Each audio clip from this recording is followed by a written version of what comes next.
हमारे प्यारे न्यारे दोस्तों, आप सभी को मगध क्लासेस के YouTube चैनल पर बहुत बहुत स्वागत है।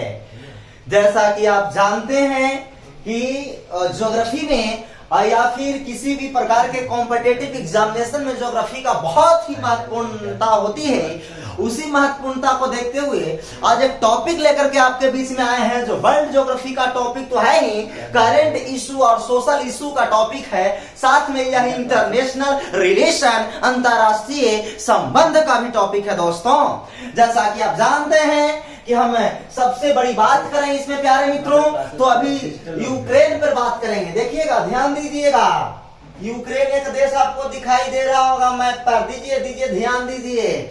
और यूक्रेन में जो है अभी यूक्रेन विवाद का विषय बना हुआ है। किसके किसके बीच? तो ये आप देख रहे हैं, ये रूस देश है और ये आप यूनाइटेड स्टेट ऑफ अमेरिका भी आपको दिखाई दे रहा होगा। ये दोनों के बीच ऐसा भी प्रतिद्वंद फैला हुआ है कुछ दिनों से मित्रों, कि दोनों के बीच में लड़ाई झगड़ा के कारण बनल है। दोनों एकदम दे दना दन मार के भना भन के लिए है। बताइए तो जरा, ये दो महाशक्तियां लड़ जाएगा तो युद्ध हो जाएगा तो विश्व का क्या होगा? दोनों महाशक्ति है वैश्विक स्तर पर। दोनों प्रधानमंत्री जी और राष्ट्रपति महोदया को सोचना चाहिए। मित्रों, आपको मैं बात करूं तो सबसे बड़ा बात है कि ये यूक्रेन के बगल में आप ध्यान से देखिएगा तो ये जो आपको स्पेस दिखाई दे रहा है, ये ब्लैक सी है, जिसको काला सागर कहते हैं। और यहाँ देखिए तो कैस्पियन सी बगल में है, और यहाँ देखिएगा तो मेडिटेरियन सी यहाँ पर आपको दिखाई दे रहा होगा, जिसको भूमध्य सागर कहते हैं। यहीं से भी पश्चिमी विक्षोभ आने के कारण वर्षा हो रही है। ध्यान दीजिए, अभी वर्षा कुछ दिन पहले हुई है ना जी, अभी भी हो रही है ना जी, तो इसका मेडिटेरियन सी का प्रभाव है। अब का है ज्योग्राफी के अंदर, मैं करंट टॉपिक पर आश्वस्त होकर के बता रहा हूं, सुन लीजिए जी। तो सबसे पहले मैं आपसे कहूं तो रूस और अमेरिका के बीच मंद गति का युद्ध चल रहा है। काहे भाई? तो 1991 में रूस एक बहुत बड़ा देश था, जो कई भागों में 15 भागों में छोटे छोटे देश में टूटा था, जिसमें आप नाम सुने होंगे, Azerbaijan, Turkmenistan, Kazakhstan, Afghanistan, Turkmenistan. ओकरे में एगो था यूक्रेन। आपको मैं बता दूं, यूक्रेन भी एक देश था मित्रों। सोच लीजिए, यूक्रेन भी क्या है? एक देश है जो 1991 में किससे अलग हुआ है? तो 1991 में रूस से अलग हुआ है। वो पहले रूस का ही पार्ट था, लेकिन 1991 में अलग हुआ है मित्रों। हुआ क्या, जो मैं आपको बता दूं, एक लाइन सोचिए। सबसे बड़ी मैं बात करूं तो यहाँ पर जो यूक्रेन जो है, ये दो भाग में इसको मार दीजिए तो ये वाला हो जाएगा पूर्वी भाग, ये वाला हो जाएगा पश्चिमी भाग।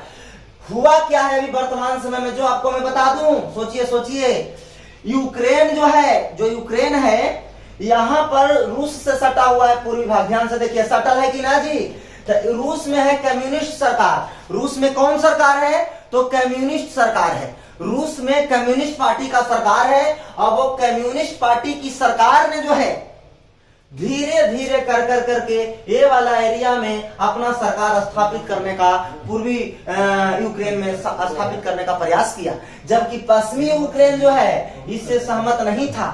और पश्चिमी यूक्रेन क्या कह रहा है कि हम नाटो देश के साथ शामिल होंगे। ध्यान दीजिएगा, नाटो क्या है? नॉर्थ एटलांटिक ट्रीटी ऑर्गेनाइजेशन है। ये जो नाटो है, नॉर्थ एटलांटिक ट्रीटी ऑर्गेनाइजेशन है। ये क्या करता है? तो यूरोपीय देश हैं जिनकी संख्या 27 है, वो 27 देश आपस में एक कन्वेंशन है, ये कहा जाए तो उनके बीच में एक समझौता है, एग्रीमेंट है कि अगर यूरोपीय किसी एक देश पर भी अटैक होगा तो सभी देश मिलकर के लड़ाई करेंगे और उसकी सुरक्षा प्रदान करेंगे, इसका कहना है मित्रों।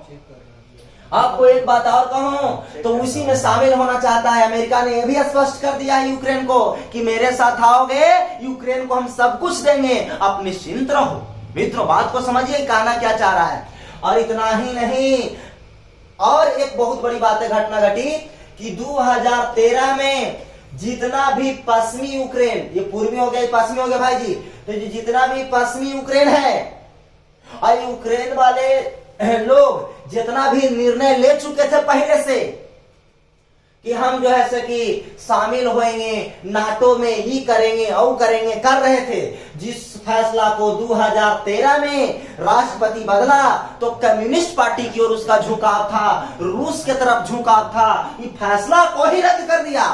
जब रद्द कर दिया तो यूक्रेन में भाग दौड़ मच गई, और जब यूक्रेन में पूर्वी और पश्चिमी यूक्रेन के बीच भाग दौड़ मची तो दोनों देश खलबला उठे, रूस भी उठे और यूनाइटेड स्टेट भी उठे। कहे कि नहीं, जो मैं कहूंगा सही है, वो कह रहा है कि मैं कहूंगा जो सही है। लेकिन मित्रों मैं आपको बता दूं सही क्या है।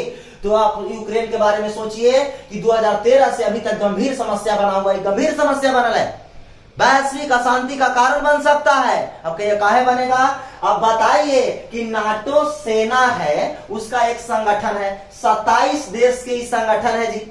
अब इस 27 देश के लोग आपस में मिल करके और जैसी आपस में मिल जाएगा और मिलने के तत्पश्चात यूक्रेन को अपने में शामिल कर लेगा, तो बताइए नाटो के सेना रूस के बॉर्डर पर पहुंचेगा कि नहीं पहुंचेगा? थोड़ा सा सोचिए, रूस की बॉर्डर पर पहुंचेगा कि नहीं पहुंचेगा? तो बताइए रूस अपनी अशांति व्यक्त करेगा, रूस के अंदर खलबली आएगा कि नहीं आएगा? तो रूस इस बात को लेकर के चिंतित है कि नाटो सेना में हम कभी शामिल नहीं होने देंगे यूक्रेन को। और इसी के बीच दोनों के बीच मतभेद चल रहा है। भारत का भी कोई स्टैंड नहीं है, भारत का स्टैंड आएगा तो देखा जाएगा। आपको सबसे बड़ी बात, एक बात और कर दें तो प्रश्न इस तरीके से पूछेगा कि हाँ, एक बात कि रूस के अंदर अगर मान लीजिए रूस का बात नहीं मानता है यूक्रेन और शामिल हो जाता है नाटो सेना में, तो वो बहुत घटना घटित हो सकता है, वैश्विक स्तर पर अशांति हो सकते हैं। और इसमें जो द्वितीय विश्व युद्ध हुआ था उसके बाद से ही जो वर्साई की संधि हुई थी, अब उतना डिटेल में नहीं मैं जा रहा हूं क्योंकि करंट इशू नहीं है, तो वर्साई की जो संधि हुई थी उसमें एक चीज हमेशा ध्यान रखनी होगी आपको कि ये महत्वपूर्णता के साथ क्या रखना होगा ध्यान।